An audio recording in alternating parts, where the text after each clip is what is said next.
అంటే కోరాహు కుమారులు ఒక కీర్తన రాస్తూ మనకు వివరిస్తున్న మాట ఏంటి అంటే, వారి హృదయంలో ఏదైతే అనుభవాలు ఉన్నాయో, వారి హృదయంలో వారి జీవితంలో ఏదైతే అనుభవించి ఉన్నారో, ఆ ప్రతి ఒక్క దీవెన, ప్రతి ఒక్క ఆశీర్వాదం ప్రజలందరూ కూడా పొందుకోవాలి అనే ఆలోచనతో కోరహు కుమారుడు యొక్క కీర్తన రాస్తున్నారు. మొదటి వచనంలో మాట్లాడుతున్నాడు, ఆయన పట్టణపు పునాది పరిశుద్ధ పర్వతముల మీద వేయబడి ఉన్నది అని మాట్లాడుతున్నాడు. హల్లెలూయా. దేవుని యొక్క పట్టణపు పునాది ఎక్కడ వేయబడి ఉంటుందంట? పరిశుద్ధ పర్వతము మీద వేయబడి ఉన్నది అని చెప్పి మాట్లాడుతున్నాడు. దేవుడు ఒక స్థలములో పునాది వేయాలి అనుకుంటే ఆ యొక్క పునాది వేయవలసిన స్థలం ఏ విధంగా ఉండాలి? పరిశుద్ధముగా ఉండాలి. ఆయన యొక్క పునాది ఎక్కడ వేయాలి అని ఆశపడుతున్నాడు అంటే, ఈ యొక్క భూమి మీద ఈ యొక్క 4 గోడల దగ్గరలో, లేదంటే భూమి మీద నేల మీద కాదు, కానీ ఆయన పునాది ఎక్కడ వేయాలని ఆశపడుతున్నాడు? మనుషుని హృదయంలో, ఒక మానవుని హృదయంలో ఆయన యొక్క పునాది వేయాలి అని ఆశపడుతున్నాడు. ఆయన యొక్క మందిరం ఏంటి అంటే, ఆయన యొక్క పరిశుద్ధ మందిరం ఏంటంటే మనమే ఆయన యొక్క మందిరం అని దేవుడు సెలవిస్తూ ఉన్నాడు. అంటే మన హృదయం ఎప్పుడైతే పరిశుద్ధంగా ఉంటుందో, మన యొక్క ఆలోచనలు ఎప్పుడైతే పవిత్రముగా ఉంటాయో, ఆయన మన మీద తన యొక్క పునాది వేయాలి అని ఆశపడుతున్నాడు. తన యొక్క నివాసము మన హృదయంలో ఉండాలి అని దేవుడు ఆశపడుతున్నాడు.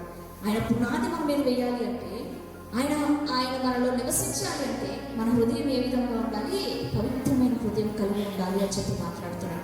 ఎప్పుడైతే మన యొక్క ఆలోచనలో, మన యొక్క అంతరంగంలో ఉన్న ప్రతి ఒక్క హృదయము, ప్రతి ఒక్క ఆలోచన ఎప్పుడు దేవునికి ఇష్టకరముగా ఉంటుందో, ఆయన మనలో నివసించడానికి ఇష్టపడతాడు. కొరింథీయులకు రాసిన మొదటి పత్రిక 6వ అధ్యాయంలో దేవుడు మాట్లాడుతున్నాడు.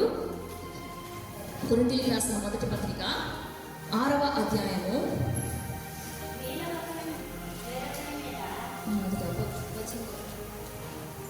కొరింథీయులకు రాసిన 2వ పత్రిక 6వ అధ్యాయం 16వ వచనం చదువుకున్నాం. దేవుని ఆలయమునకు విగ్రహములతో ఏమి పొందుక, మనము జీవము గల దేవుని ఆలయమై ఉన్నాము. అందుకు దేవుని లాగా సెలవిస్తున్నాడు, నేను వారిలో నివసించి సంచరిత్తును అని పరిశుద్ధ వాక్యం సెలవిస్తుంది. హల్లెలూయా. మనం ఎవరమై ఉన్నాము?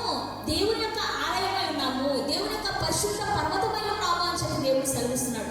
ఎప్పుడైతే మనం పరిశుద్ధంగా ఉంటామో, దేవుడు అంటున్నాడు, నేను వారిలో నివసించి సంచరిత్తును అని చెప్పి మాట్లాడుతున్నాడు. ఒక మందిరంలో 4 గోడల మధ్య దేవుడు ఉండడానికి ఇష్టపడడం లేదు, కానీ మానవుని యొక్క హృదయంలో దేవుడు ఉండడానికి ఇష్టపడుతున్నాడు. అందుకే ఆ యొక్క హృదయం పవిత్రంగా ఉండాలి, పరిశుద్ధంగా ఉండాలి అని దేవుడు మాట్లాడుతున్నాడు.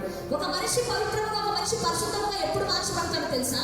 మన క్రియల వలన కానీ, మన యొక్క నీతి వలన కానీ మనం పరిశుద్ధంగా మార్చబడలేము, కానీ కేవలం దేవుని యందు విశ్వాసం ఉంచడం వలన మాత్రమే మనము పరిశుద్ధంగా మార్చబడతాం. ఆయన యొక్క రక్తము వల్ల కడగబడడం వలన మాత్రమే మనము పరిశుద్ధంగా మార్చబడతాం. చూడండి, అందుకే అబ్రహాము గురించి దేవుడు ఒక స్టేట్మెంట్ ఇస్తున్నాడు. అబ్రహాము దేవుని నమ్మెను, అది అతనికి నీతిగా ఎంచబడెను. నీతి, అబ్రహాము యొక్క నీతి ఏంటి అంటే యథార్థముగా జీవించడం కాదు, ఈ యొక్క లోకంలో అందరికి ఇష్టకరంగా జీవించడం పట్ల కాదు. ఆయన యొక్క నీతి దేవుని పట్ల విశ్వాసం కలిగి ఉన్నాడు కాబట్టి అది అతనికి నీతిగా ఎంచబడను అని చెప్పి మాట్లాడుకున్నాడు. ఈ రోజుల్లో మనం అనుకున్న పవిత్రత, మనం అనుకుంటున్న పరిశుద్ధత, మనం అనుకుంటున్న నీతి, మనం అనుకుంటున్న యథార్థత, అది దేవుని దృష్టికి ఒక ఊరికి గుడ్డ వలె కనిపిస్తుంది.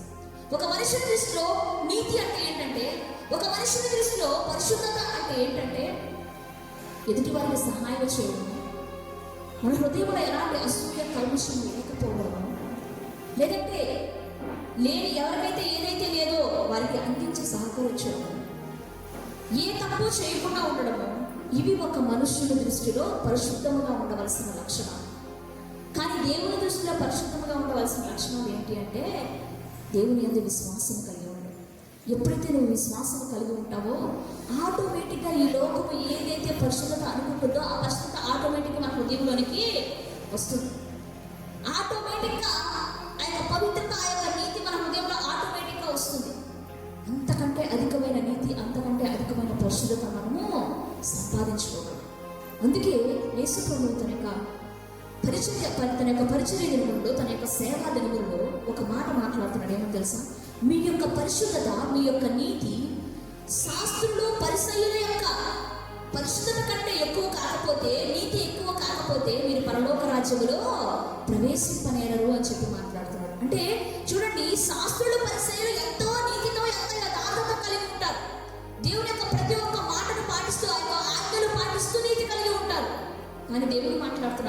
నువ్వు దేవుని రాజ్యంలో ప్రవేశించాలంటే నీ యొక్క నీతి, నీ యొక్క పరిశుద్ధత ఎలా ఉండాలంటే వారి కంటే అధికమైన నీతి, అధికమైన పరిశుద్ధత కలిగి ఉండాలి అని చెప్పి మాట్లాడుతున్నాడు. ఏంటి ఆ యొక్క నీతి, ఆ యొక్క పరిశుద్ధత తెలుసా? ఒకానొక సమయంలో యేసు ప్రభు దగ్గరికి నికోదేము అనే ఒక మనిషి వచ్చు. ఆయన పరిసయ్యుడు అని మాట్లాడాడు. అంతేకాదు ఆ నికోదేము అనే మనుషుడు దేవుని దగ్గరికి వచ్చి ఒక మాట మాట్లాడుతున్నాడు. సద్బోధకుడా, నిత్య జీవనకు వారసు కావాలంటే నేను ఏం చేయాలి అని అడుగుతున్నాడు దేవుని దగ్గరికి వచ్చి. అప్పుడు దేవుడు మాట్లాడుతున్నాడు. ఆ 10 ఆజ్ఞల్లో ఉన్న ప్రతి ఒక్క ఆజ్ఞను కూడా చెప్పాడు. నీ దేవుడని యెహోవాను తప్ప ఎవరిని సేవించకూడదు, విశ్రాంతి దినమును పరిశుద్ధంగా ఆచరింపాలి, వ్యభిచరింపకూడదు, నరహత్య చేయకూడదు, దొంగతనం చేయకూడదు, నీ పొరుగు వారికి ఏది ఆశించకూడదు. ఈ సమస్తం 10 ఆజ్ఞలు చెప్పిన తర్వాత ఆ యొక్క నికోదేము ఒక మాట సెలవిస్తున్నాడు. నేను పరిసయ్యుడును, నా చిన్నతనం నుంచి ఇవన్నీ కూడా నేను పాటిస్తూనే ఉన్నాను అని చెప్పి మాట్లాడుతున్నాడు. కానీ ఆఖరిగా దేవుడు ఒక మాట మాట్లాడుతున్నాడు. నీకున్నదంతయు కూడా అన్ని బీదలకి ఇవ్వు అని చెప్పి మాట్లాడుతున్నప్పుడు అతను సనుగుకుంటూ వెళ్ళిపోయాడు అని చెప్పి మాట్లాడుతున్నాడు. అంటే చూడండి, తన హృదయంలో ఏముంది అంటే నేను పరిశుద్ధుడను అనే ఒక ఆలోచన, అనే ఒక గర్వం ఉంది. అది ఎప్పుడైతే తన హృదయంలో నుంచి తీసివేస్తాడో, వాటన్నిటిని తన హృదయంలో నుంచి ఎప్పుడైతే బయటికి తీసివేస్తాడో, అప్పుడు ఆ యొక్క నికోదేము అనే మనుషుడు దేవుని యొక్క రాజ్యంలోనికి ప్రవేశింపగలుగుతాడు.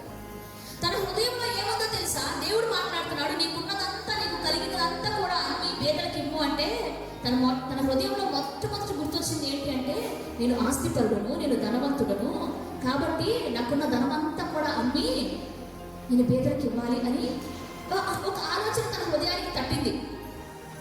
నీకు కలిగినదంతా అమ్మి పేదలకు ఇవ్వు అన్నప్పుడు నేను పరిశుద్ధత కలిగి ఉన్నాను, నా పరిశుద్ధతని మళ్ళా ఇంకొకరికి పంచాలి అన్న ఆలోచన నికోదేము మనుషులకు రాలేదు. నేను అన్ని ఆజ్ఞలను పాటిస్తున్నాను, నా హృదయంలో నేను దేవుణ్ణి కలిగి ఉన్నాను, నా హృదయంలో నేను ఏదైతే దేవుణ్ణి కలిగి ఉన్నానో ఆ దేవుణ్ణి అనేక మందికి పంచాలి అన్న ఆలోచన నికోదేము అనే మనిషికి రాలేదు. అంటే తన హృదయం అంతా ఎక్కడ ఆలోచిస్తుంది? తన ధనము చుట్టూ తిరుగుతుంది. నికోదేము మంచివాడే, పరిసయ్యుడు, చిన్నతనం నుంచి అన్ని ఆజ్ఞలు పాటిస్తున్నవాడే, తన సమాజం దృష్టిలో ఒక పరిశుద్ధుడే. కానీ తనకు లోటైనది ఏంటి? తన హృదయంలో మాత్రము దేవుడు లేడు. తన హృదయంలో ప్రథమ స్థానము మాత్రము దేవునికి ఇవ్వలేదు. అనుకుంటున్నాడు ఏమని? నేను ఆ ధర్మశాస్త్రంలో ఉన్న ఆజ్ఞలన్నింటినీ పాటిస్తున్నాను. కానీ ఆ నీతి, ఆ పరిశుద్ధత దేవుని దృష్టికి ఎలా కనిపించింది? ఒక మురికి గుడ్డ వల్ల కనిపించింది. నీ హృదయంలో ఎప్పుడైతే దేవునికి మొదటి స్థానం ఇస్తావో, నీ హృదయంలో ఎప్పుడైతే నీకున్న వాటిలో ఎప్పుడైతే దేవునికి మొదటి ప్లేస్ ఇస్తావో, అప్పుడు దేవుడు మాట్లాడుతున్నాడు, అది నీకు పరిశుద్ధతగా, నీతిగా ఎంచబడుతుంది అని చెప్పి దేవుడు మాట్లాడుతున్నాడు. అబ్రహాము దగ్గరికి దేవుడు వెళ్ళినప్పుడు అబ్రహాము మాట్లాడుతున్నాడు. ఎవరికి తెలుసా? తన ఒక రాజు దగ్గర నుంచి తన యొక్క విజయం సాధించి వచ్చిన తర్వాత అబ్రహాము అక్కడి నుంచి కొంత ధనము తెచ్చుకున్న తర్వాత, కొన్ని ఆస్తి తెచ్చుకున్న తర్వాత, కొన్ని పశువులు తెచ్చుకున్న తర్వాత, అక్కడికి వచ్చిన తర్వాత దేవుడు కనిపించగానే నాకున్న వాటన్నిటిలో కూడా 10వ భాగంలో ప్రథమ ఫలమును నేను నీకు అర్పిస్తున్నాను ప్రభా. అంటే నా హృదయంలో నాకున్న వాటిలో ఫస్ట్ స్థానం ఎవరికి ఇస్తున్నాను? నీకే ఇస్తున్నాను. ఆఖరికి తన కుమారుని ఇవ్వడానికి కూడా ఇష్టపడలేదు. నా కుమారుని కంటే నా హృదయంలో ప్రథమ స్థానాన్ని ఎవరికి ఇస్తున్నాను? నీకే ఇస్తున్నాను అని చెప్పి మాట్లాడుతున్నాను. అది ఒక మనుషులు అనుకునే నీతికి, పరిశుద్ధతకి, దేవుడు ఆశించే నీతికి, పరిశుద్ధతకి తేడా. ఎప్పుడైతే మనము దేవునికి మొదటి స్థానం ఇస్తామో ఆటోమేటిక్గా మన హృదయంలో ఉన్న ప్రతి ఒక్క కల్మషం పోతుంది. మనకు తెలియకుండానే మన హృదయంలో ఉన్న ప్రతి ఒక్క కల్మషము మన హృదయంలో నుంచి బయటకు వెళ్ళిపోతుంది. అదే నికోదేముతో మాట్లాడుతున్నాడు. నువ్వు ఏదైతే కలిగి ఉన్నావో, ఏ పరిశుద్ధతనైతే కలిగి ఉన్నావో అని ఆశపడుతున్నావో, అదే పరిశుద్ధత నీ జనాంగం మొత్తానికి ఉండాలి. అదే పరిశుద్ధత నీ చుట్టుపక్కల ఉన్న సమాజంలో ఉండాలి అని ఆశపడాలని మాట్లాడుతుంటే, కానీ తన హృదయం అంతా తన ధర్మ చుట్టే తిరుగుతుంది. కాబట్టి వెంటనే తనకు ఆస్తిపడ్డాలనే ఆలోచన తన మనసులోకి వచ్చింది. కానీ దేవుడు మాట్లాడుతున్నాడు, ఎప్పుడైతే దేవుడికి మనం ప్రథమ స్థానాన్ని ఇస్తామో, దేవుడు మాట్లాడుతున్నాడు, తన యొక్క పునాది, ఆయన యొక్క పునాది మన మీద వేయబడుతుంది. అప్పుడు దేవుని యొక్క ఆశీర్వాదం మన జీవితంలో ఉంటుంది అని చెప్పి మాట్లాడుతున్నాడు. 2వ వచనం అంటున్నాడు, యాకోబు నివాసములన్నిటికంటే సియోను గుమ్మములు యెహోవాకు ప్రియములై ఉన్నవి అని మాట్లాడుతున్నాడు. హల్లెలూయా, హల్లెలూయా. అంటే యాకోబు నివాసం అంటే దేవునితో ఏర్పరచబడిన ఇశ్రాయేలు ప్రజల కంటే అంట సియోను గుమ్మములు అంటే దేవుడు ఎవరి హృదయంలో అయితే ఉంటాడో అవే వారే యెహోవాకు ఇష్టమైన వారు అని చెప్పి మాట్లాడుతున్నాడు. అందుకే హెబ్రీయులకు రాసిన పత్రిక 12వ అధ్యాయం 6వ వచనంలో ఒక మాట మాట్లాడుతున్నాడు. విశ్వాసము లేకుండా దేవునికి ఇష్టడై ఉండుట అసాధ్యము అని మాట్లాడుతున్నాడు. నీకు విశ్వాసము లేకుండా నువ్వు ఏ జనాంగంలో పుట్టినా, ఏ జాతిలో పుట్టినా దేవునికి ఇష్టకరముగా ఉండడము అసాధ్యము. నువ్వు శాస్త్రివైనా, పరిసయ్యుడివైనా, పెద్ద కుటుంబంలో పుట్టినా, లేని కుటుంబంలో పుట్టినా, ఇశ్రాయేలు జనాంగంలో పుట్టినా, అన్యులలో పుట్టినా, నీకు దేవుని పట్ల విశ్వాసం కలిగి లేకపోతే అన్ని గోదేవులు లాంటి ప్లేస్లోనే నువ్వు ఉంటావు తప్పే దేవుని ఇష్టకరంగా మారలేవు. అందుకే దేవుడు మాట్లాడుతున్నాడు, నేను ఎక్కడైతే పుట్టానో, ఏ జనాంగంలో అయితే పుట్టానో, ఆ ఇశ్రాయేలు ప్రజల కంటే, ఆ యూదా గోత్రం కంటే నాకు ఇష్టమైనది ఏది అంటే, నా పునాది ఎవరి హృదయంలో అయితే వేయబడుతుందో వారే నాకు ఇష్టమైన వారు. విశ్వాసం ఎవరైతే కలిగి ఉంటారో వారే నాకు ఇష్టమైన వారు అని దేవుడు సెలవిస్తూ ఉన్నాడు. హల్లెలూయా. అందుకే దేవుడు 4వ వచనంలో అంటున్నాడు, రాహాబును ఐగుప్తు బబులోను నాకు పరిచయులని నేను తెలియజెప్పుచున్నాను అని మాట్లాడుతున్నాడు.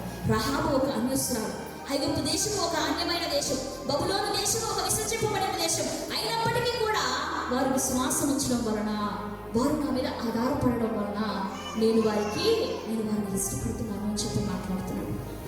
రాహాబు అన్యజనుల్లో ఉన్నప్పటికీ కూడా తన హృదయంలో మొదటి స్థానం ఎవరికి ఇచ్చిందో తెలుసా? తన దగ్గరకు వచ్చిన వేగువారైన ఇశ్రాయేలు ప్రజలకి, దేవుని ప్రజల్ని కాపాడడానికి తన హృదయంలో మొదటి స్థానం వచ్చింది.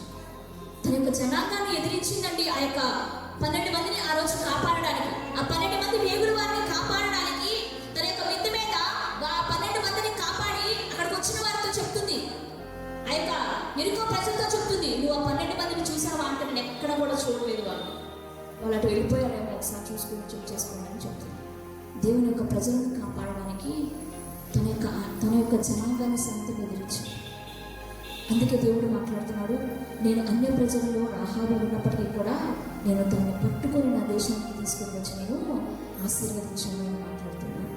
తన యొక్క జనాంగంలో ఉన్నప్పుడు, తన ప్రజల మధ్య ఉన్నప్పుడు రాహాబు ఒక వేశ్యగా బ్రతికింది, ఒక గౌరవం లేని స్థితిలో బ్రతికింది. తన కుటుంబం ఒక గౌరవం, సమాజంలో ఒక గౌరవం లేని స్థితిలో ఉంది. కానీ ఆ రాహాబుని దేవుడు ఎప్పుడైతే తన హృదయంలో విశ్వాసం ఉందని దేవుడు గమనించాడో, ఆ యొక్క విశ్వాసమైన రాహాబును దేవునికి ఇష్టకరముగా మారిపోయింది. అన్య దేశంలో ఉన్న ఎరికోలో ఉన్న రాహాబు ఎరికో పట్టణము దాటి వెళ్ళిపోతూ ఇశ్రాయేలు ప్రజలతో కలిసి వెళ్ళిపోయింది. అక్కడ ఇశ్రాయేలు ప్రజల్లో సల్మాను అనే ఒక గొప్ప అధికారిని వివాహం చేసుకొని తనకు ఒక కుటుంబాన్ని, తనకు ఒక స్థితిని, తనకు ఒక గౌరవాన్ని సంపాదించిపెట్టాడు దేవుడు. హల్లెలూయా. ఈరోజు నిజంగానే మనం ఎప్పుడైతే దేవుని యొక్క నీతి కలిగి ఉంటామో, పరిశుద్ధత కలిగి ఉంటామో, దేవుని మీద ఆధారపడతామో, దేవుని మీద విశ్వాసాన్ని కలిగి ఉంటావో, నువ్వు ఏ స్థితిలో ఉన్నా సరే, రాహాబు లాంటి స్థితిలో ఉన్నా సరే, దేవుడు ఒక గొప్ప అధికారంలో నిలబెట్టగలనని దేవుడు సెలవిస్తున్నాడు. మనం ఏ స్థితిలో ఉన్న ప్రతి ఒక్క పరిస్థితిని కూడా దేవుడు మార్చగలిగిన సమర్థుడు. అందుకే దేవుడు మాట్లాడుతున్నాడు, అన్య దేశంలో పుట్టిన వారు అయినప్పటికీ కూడా నేను వారిని ఇష్టపడుతున్నాను కాబట్టి, నా యొక్క పునాది వారి హృదయంలో వేశాను కాబట్టి, వారి యొక్క గుమ్మములను నేను ఇష్టపడుతున్నాను, అక్కడ వాళ్ళు నాకు ప్రియులై ఉన్నారు అంటే వారు నాకు ఇష్టమై ఉన్నారు అని చెప్పి దేవుడు మాట్లాడుతున్నాడు. 5వ వచనంలో అంటున్నాడు, ప్రతి జనము దానిలోనే జన్మించననియు సర్వోన్నతుడు తానే దాన్ని స్థిరపరచననియు సియోనుని గురించి చెప్పుకుంటురు అని చెప్పి మాట్లాడుతున్నాడు. మనము దేవుని పట్ల పరిశుభ్రత కలిగి ఉన్నప్పుడు, విశ్వాసం కలిగి ఉన్నప్పుడు మనల్ని దేవుడు స్థిరపరుస్తాడు. ఆ స్థిరపరిచిన దాన్ని అంట అన్యజనులు చూసి, అనేక మంది చూసి దేవుడే వారిని స్థిరపరచాలని చెప్పుకుంటారు. ఈరోజు అన్యస్తులైన ఒక రాహాబుల గురించి మనం చెప్పుకుంటున్నాం కదా, దేవుడే రాహాబుని స్థిరపరిచాడు. తన పరిస్థితిని దేవుడే మార్చాడు. ఏర్పరచబడిన జనాంగంలోనికి దేవుడే మనల్ని తీసుకొని వచ్చాడు. అదే విధంగా ఈరోజు దేవుడు మాట్లాడుతున్నాడు, మనము స్థిరపడిన తర్వాత జనములు దేవుడే వారిని స్థిరపరచాలని చెప్పుకునే రీతిలో ఆ యొక్క ఉన్నతమైన స్థానంలో దేవుడు వారిని ఉంచుతాడు అని చెప్పి మాట్లాడుతున్నాడు. అయితే మనం ఏ విధంగా ఉండాలంట? ఒక సియోను అనే ఉండాలి. సియోను అంటే దేవునికి ఇష్టమైన పట్టణం, దేవుని యొక్క మందిరము కలిగిన పట్టణం. దేవుని యొక్క మందిరంలో ఎల్లప్పుడూ ఏముంటుందండి? దేవుని స్తుతించడము, దేవుని ఆరాధించడము, దేవునికి బలి అర్పించడము, దేవునికి కావలసినవన్నీ ఆ యొక్క స్థలంలో జరగడము, ఇవే ఉంటాయి దేవుని యొక్క సన్నిధిలో. మన హృదయాన్ని దేవుని యొక్క సన్నిధిగా మార్చాలి అంటే మన హృదయంలో ఎప్పుడు ఏముండాలి? దేవుణ్ణి స్తుతించడము, దేవుని గురించి ఆలోచించడము, దేవుడు ఏదైతే కావాలనుకుంటున్నాడో అది మనము చేయడము. ఎప్పుడైతే మన హృదయము సియోన్లా మారుతుందో, దేవుని యొక్క మందిరముగా మారుతుందో, దేవుడు సమస్తము కూడా మనకి చేయగలిగిన సమర్థుడు. దేవుడు సొలొమోను మందిరము కట్టబడక ముందు దేవుని యొక్క మందిరము, దేవుని యొక్క ప్రత్యక్షత ఎక్కడ ఉండేదంటే ఒక ప్రత్యక్ష గుడారంలో నిబంధన మందసములో దేవుని యొక్క సన్నిధి ఉండేది. హల్లెలూయా. దేవుని యొక్క మందిరం ఎక్కడ ఉండేది? ప్రత్యక్ష గుడారంలో ఉండేది. అంటే ఒక చిన్న పెట్టెలాగా ఉండేది ప్రత్యక్ష గుడారం. ఒక చిన్న పెట్టెలాగా ఉండేది దేవుని యొక్క మందిరం. ఈరోజు అంటే ఒక పెద్ద మందిరం లాగా కనిపిస్తుంది.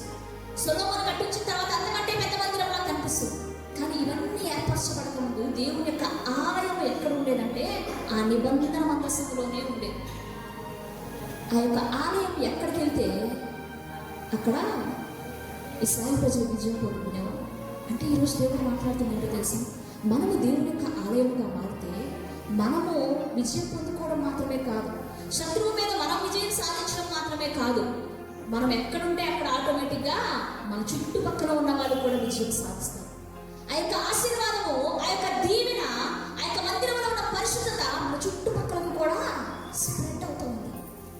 అందుకే దేవుడు మాట్లాడుతున్నాడు, నేను ఒక సగోన్లాగా ఏర్పరచాలని ఆశపడుతున్నాను, నేను నా యొక్క మందిరంలాగా ఉంచాలని ఆశపడుతున్నాను. నువ్వు ఎక్కడుంటే అక్కడ ఆశీర్వాదం. నువ్వు ఆశీర్వదించబడ్డం కాదు, నువ్వెక్కడుంటే అక్కడ ఆశీర్వాదం.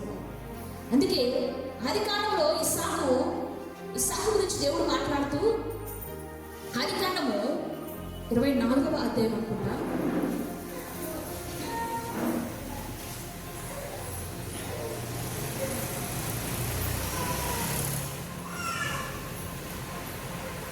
ఇరవై 6వ అధ్యాయం మొదటి వచనములో అబ్రహాము దినములలో వచ్చిన మొదటి కరువు గాక మరి యొక్క కరువు ఆ దేశములో వచ్చెను అని మాట్లాడుతున్నాడు. చాలా హల్లెలూయా.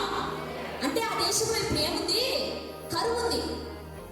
ఆ దేశంలో పంటలు పండడం లేదు, ఆశీర్వాదం లేదు, కరువు లేదు. కరువు ఉంది, పంటలు లేవు.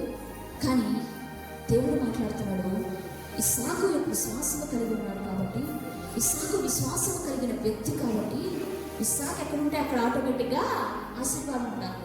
అది కరువు అవని, ఎడారి అవని, అరణ్యం అవని, ఆశీర్వాదం ఉండాలి. ఎందుకంటే దేవుడు మాట సెలవించాడు కాబట్టి. ఇస్సాకు ఆశీర్వదింపబడిన వ్యక్తి కాదు, ఇస్సాకు ఎక్కడుంటే అక్కడ ఆశీర్వాదం ఉండాలి. కాబట్టి అదే 24వ అధ్యాయంలో 18వ వచనంలో మాట్లాడుతున్నాడు, అప్పుడు తన తండ్రి అయిన అబ్రహాము దినములలో త్రవ్విన బావు ఇస్సాకు తిరిగి తవ్వించెను అని చెప్పి మాట్లాడతాడు. 19వ వచనంలో మాట్లాడుతున్నాడు, ఇస్సాకు దాసులు ఆ లోయలో తవ్వగా జలగల నీళ్ళ బావి దొరికెను. హల్లెలూయా. అంతవరకు ఆ దేశంలో ఏముంది? కరువు, నీళ్లు లేవు. బావులు తవ్వుతుంటే నీళ్లు పడడం లేదు, బోర్లు వేస్తుంటే నీళ్లు పడడం లేదు. ఆ దేశంలో భయంకరమైన కరువు. అందుకే ఇస్సాకు ఏమనుకుంటున్నాడంటే, ఈ దేశంలో కరువు వచ్చింది, ఇంకొక ప్రాంతానికి నేను వెళ్ళిపోదాము అని ఇస్సాకు అనుకుంటున్నాడు. కానీ ఆశీర్వాదం ఎక్కడ ఉందంటే ఇస్సాకులోనే. ఇస్సాకు ఎక్కడ తవ్వితే అక్కడ జలగల నీళ్ళ బావు, జలగల నీళ్ళ ఓటలు. ఆ దేశము తనది కాదు, ఆ భూమి తనది కాదు, ఆ యొక్క ప్రజలు తన వారు కాదు. అయినప్పటికీ కూడా కరువు సమయంలో కూడా దేవుడు నీళ్లు గల జరలు గల నీటి ఓటలు కలిగిన బావుల్ని దేవుడికి సాధించాడు. అది దేవుని యొక్క ఆశీర్వాదం. అంటే దేవుని యొక్క ఆశీర్వాదం మన మీద ఉంటే ఏ విధంగా ఉంటుంది అంటే, మనం ఏ పరిస్థితిలో ఉన్నా కూడా, ఏం చేస్తూ ఉన్నా కూడా దేవుడు తప్పకుండా ఆశీర్వదించగలిగిన సమర్థుడు. అందుకే మాట్లాడుతున్నాడు, ఎప్పుడైతే విశ్వాసం కలిగి ఉంటావో, నువ్వు దేవుని యొక్క పరిశుద్ధ పట్టణముగా ఉంటావో, దేవుడు తప్పకుండా నిన్ను ఆశీర్వదించగలిగిన సమర్థుడు. అందుకే కీర్తనకారుడు అంటున్నాడు 87వ అధ్యాయము 7వ వచనం 2వ మా ఊటలన్నీ నీ యందే ఉన్నవని వారందరూ అని మాట్లాడుతున్నాడు. హల్లెలూయా. వారి యొక్క ఆశీర్వాదము, వారి యొక్క ఊటలు ఎక్కడున్నాయంట? దేవునిలోనే ఉన్నాయి, దేవుని యందే ఉన్నాయి, దేవుని మీద విశ్వాసం ఉంచడంలోనే ఉన్నాయి. ఈరోజు మన ఆశీర్వాదము, మన దీవెన పరలోక రాజ్యంలో మన యొక్క స్థానము ఎక్కడ ఉంది అంటే దేవుని యందే ఉంది. ఎప్పుడైతే దేవుని మీద విశ్వాసం ఉంచుతావో, ఎప్పుడైతే పరిశుద్ధంగా నువ్వు మార్చుకుంటావో, నీ హృదయాన్ని, నీ యొక్క దేహాన్ని, నీ యొక్క ఆలోచనలు, నీ అంతరంగంలో ఉన్న ప్రతి ఒక్క ప్రణాళికను నువ్వు పరిశుద్ధంగా మార్చుకోగలుగుతావో, తప్పకుండా దేవుడు నిన్ను సియోనును ఏర్పరచుకున్నట్లు ఏర్పరచుకుంటాడు. ఆ యొక్క స్థలంలో దేవుడు నివసించాలని ఆశపడుతున్నాడు. నీ హృదయంలో దేవుడు ఉంటే నువ్వెక్కడ బావి తవ్వినా కూడా ఆశీర్వాదం. నువ్వు ఎక్కడ కూర్చున్నా, ఎక్కడ నించున్నా నీకు ఆశీర్వాదం. ఎందుకంటే నీ ఆశీర్వాదం అనే ఊట ఎవరిలో ఉంది? దేవుని మీద విశ్వాసం ఉంచడంలో ఉంది. అందుకే మనందరం విశ్వాసం కలిగి ఉందాము, దేవునికి ఇష్టలుగా ఉందాము, ఆయన పరిశుద్ధ పర్వతముగా మారుదాము, సియోనుగా మారుదాము. అన్యులలో నుంచి దేవుడు ఏ విధంగా అయితే రహాబును రక్షించుకున్నాడో అదే విధంగా అన్య జనాంగంలో నుంచి ఈరోజు నిన్ను నన్ను దేవుడు ఎన్నుకుంటున్నాడు. తన యొక్క ఊటలన్నీ కూడా తన యొక్క ఆశీర్వాదం అంతా, మన యొక్క ఆశీర్వాదం అంతా కూడా దేవునిలోనే ఉంది. అటువంటి దేవుణ్ణి విశ్వాసం ఉంచినట్లయితే, విశ్వాసము కలిగి ఉన్నట్లయితే మనం ఆయనకి ఇష్టలుగా మారుతాము. ఆయన యొక్క పునాది మనలో వేయబడుతుంది, ఆయన యొక్క మందిరముగా మనం మార్చబడతాం. కాబట్టి దేవుని యొక్క పరిశుద్ధ మందిరముగా ప్రతి ఒక్కరూ కూడా మార్చబడాలని మనందరం కూడా ప్రార్థన చేద్దాం. చిన్న ప్రార్థన చేసుకుందాం. అందరం ఒకరిద్దామా? చిన్న ప్రార్థన. యేసయ్యా, నీకు వందనాలు చెల్లిస్తున్నాను.